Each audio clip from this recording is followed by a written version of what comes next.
Good morning, everyone, from Japan's Imperial City, Kyoto. It was a short train ride from Kanazawa, and now we're here, ready to explore what this majestic, touristic city has to offer. In spite of all the water, it is very swampy today in Kyoto, which has been a recurring theme on this trip, unfortunately. Still, it's a beautiful cityscape. One thing we're discovering very early on is that Kyoto is a much more vertical city than Tokyo. So there's a lot of incline, which is pretty tough when it's like 95 degrees, 100% humidity.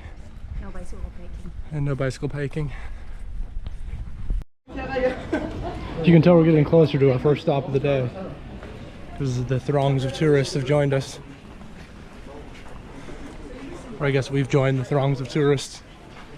Technically. At the top of a very high hill, we've reached the Kiyomizu-dera Shrine in Kyoto.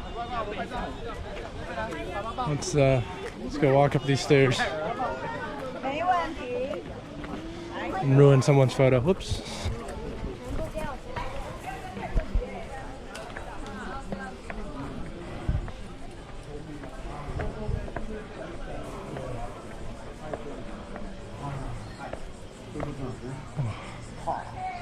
And through the gate. This temple was originally established in the 700s, so looking pretty good for its age. But granted, there were expansions over the years. You can see the beautiful dragons, stone dragons, and then the wooden temple, just mostly behind there. It's kind of nice with the sun. Yeah, and then the name Kiyomizu means pure water. Excuse my pronunciation. Japanese is not great. We're gonna head up there now after enjoying a little bit of shade.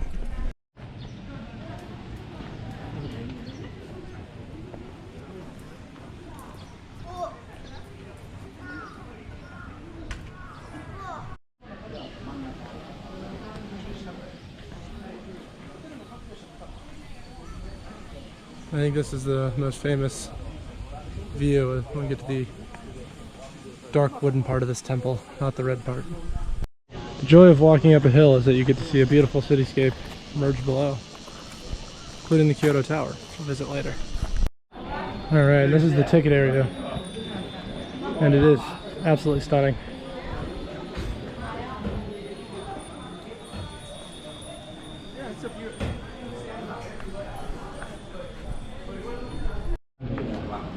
So this part of the complex was constructed a bit later,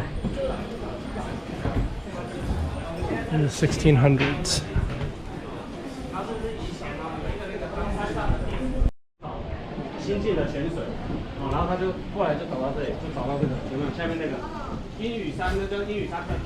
It's really the integration with nature that makes it such a special part of the temple. It's overhanging this canyon you can see below.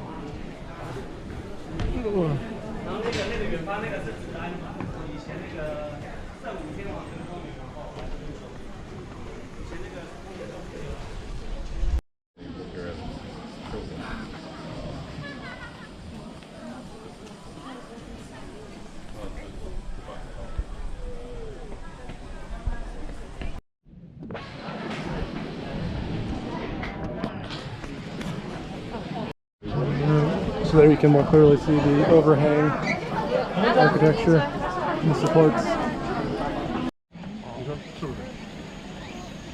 So as you walk away from the shrine, you get to go on this beautiful forest path that has got to be 10-15 degrees cooler than it was on the walk up the hill.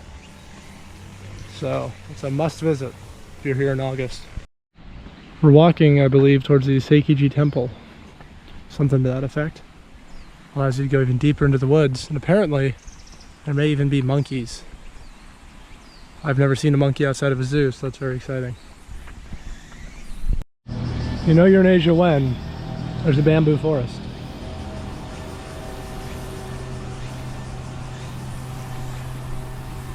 Kind of a hike to get there, but we're nearing the Saikanji Temple, which looks kind of closed. I guess we'll see. The temple is closed for holiday, So this is all we'll see. Alright, this is what we'll see of the temple.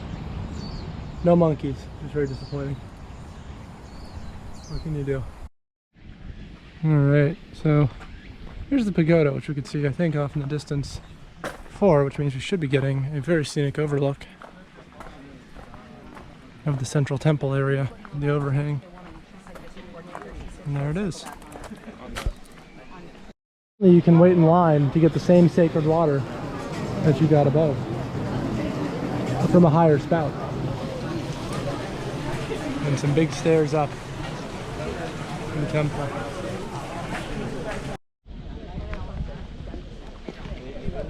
Alright, we're now heading to the Ninenzaka and Sanenzaka slopes, which are shopping neighborhoods near the temple that are also on the side of this hill. So, more stairs. Alright, in this old town, you can still find a Starbucks. This has got to be the cutest Starbucks I've ever seen. Yeah, check this out.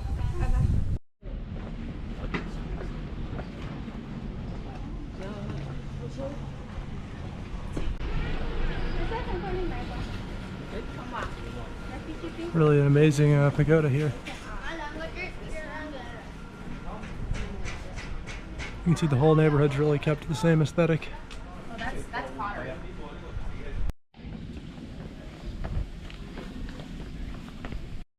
We've made it to the Kotoji temple. Every temple here seems to be on a mountain, or at least a hill.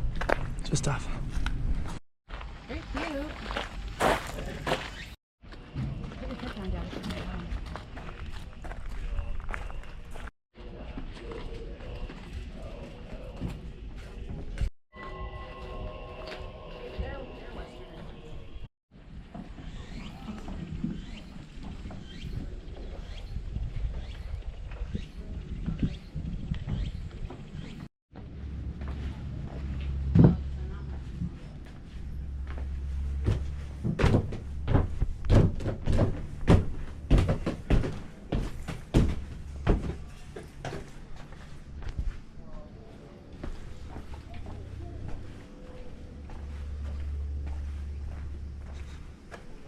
Oh, it's a shame. It's closed.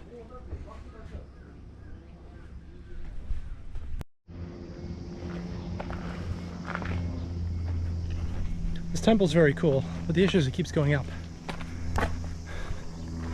And up is a very tiring direction to go when it feels like 109. Reached the bamboo forest at this temple. It's amazing.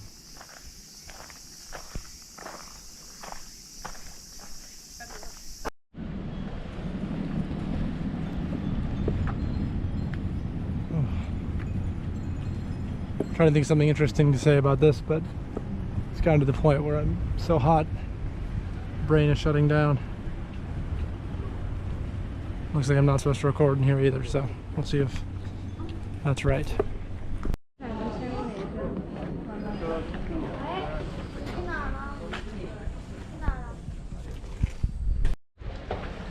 It's just so hot out. You can't see it through the camera, but horrible.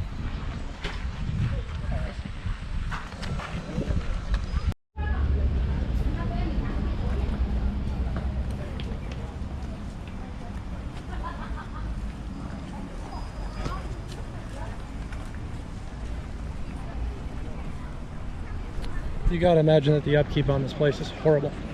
Gotta repaint all the time. It's all made of wood. Tough. Pretty surreal part of Kyoto, and all of Japan for that matter to a Westerner, is that they still have all their wires above ground. Most American cities, they've dropped it below.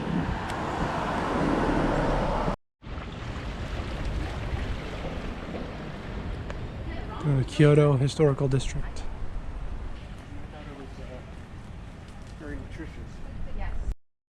Another covered mall, which in this heat is terrific. I missed the name though. Somewhere in Kyoto. Which one would you like, ma'am? Hi. No sugar. Here. And you'll have what drink would you like? Oh. Is everybody okay?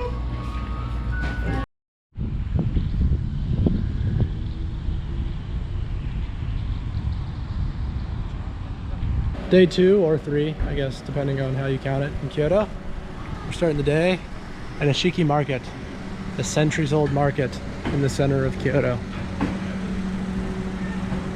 Now it's pretty early in the morning here. I'm trying to beat the heat, so not every stall is open, but just look at some sense of what it's like.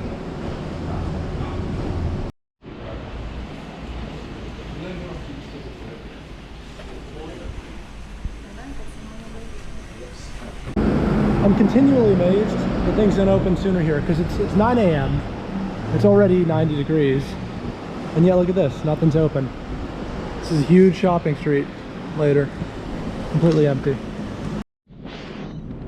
So that's a quick glimpse at the Nishiki market. Still somewhat walking through it, so I'm trying to go find some Japanese pancakes. Japan is known for very fluffy pancakes, so I want to give that a whirl.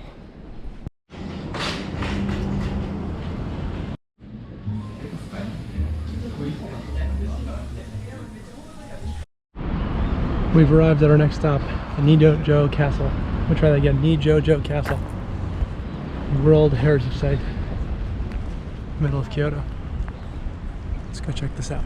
Alright, got a ticket, crossing the moat. Gonna enter this beautiful, I believe 17th or 18th century castle. Find out more in just a bit.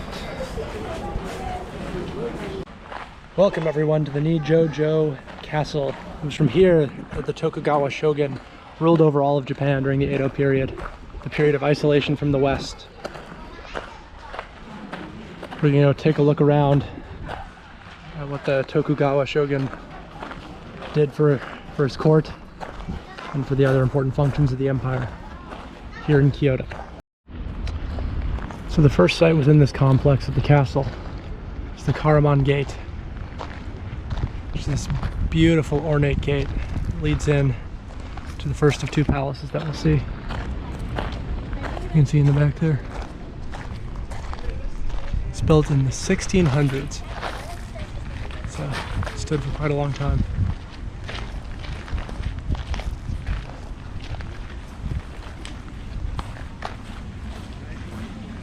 This was, I believe, the main gate of the ancient palace.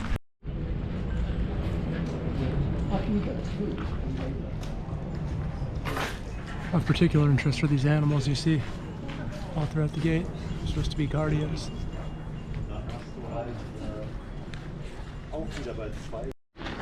So this is the main palace in the complex, the Ninamaru Goten Palace. Really beautiful. Originally, the foundations were laid rather in 1603. It was completed in 1626 and then renovated a whole bunch of times by a whole bunch of the shoguns during the Edo period.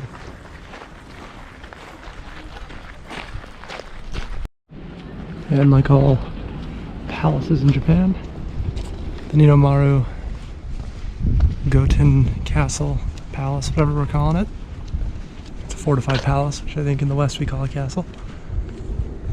Has a garden. Very zen.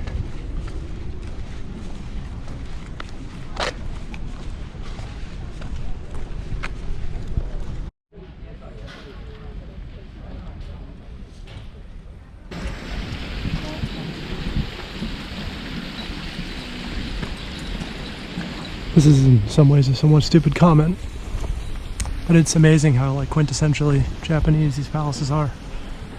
I mean, as a Westerner, this is definitely the image I have of what the architecture looks like. And obviously modern Japan is very different, but the Edo period image is definitely what has had an enduring presence in the mind of Western audiences. Turns out we're not permitted to take video inside the palace, so I'll have to take my word for it. It's very cool. And I may just look up some images online, do a little slideshow, I don't know. Now, going back out to the garden and to the other palace. We're now approaching the central keep of the annex through the Hanmaru Yaguraman Gate with some lovely carp defending the castle walls. Looks colorful, this one. starting.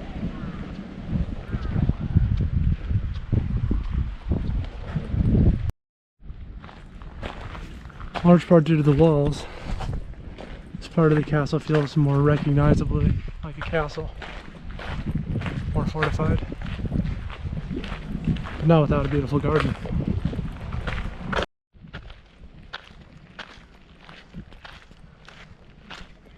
Heading up to the keep.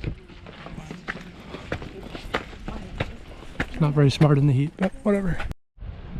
It's quite a nice view of the moat from up here.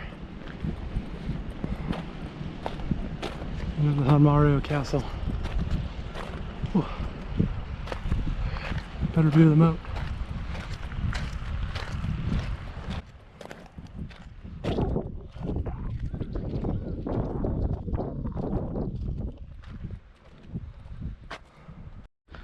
This complex does not lack for gates.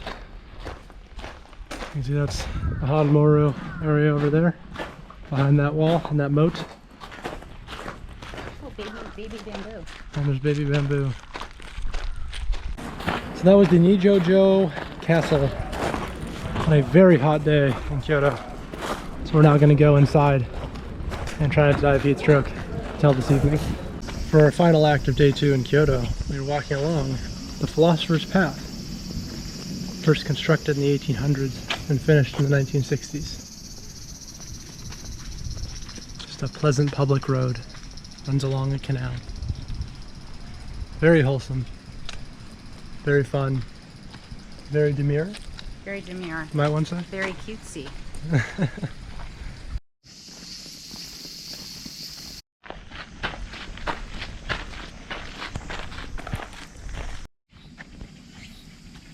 Look at it go. Tall ass and Mm-hmm.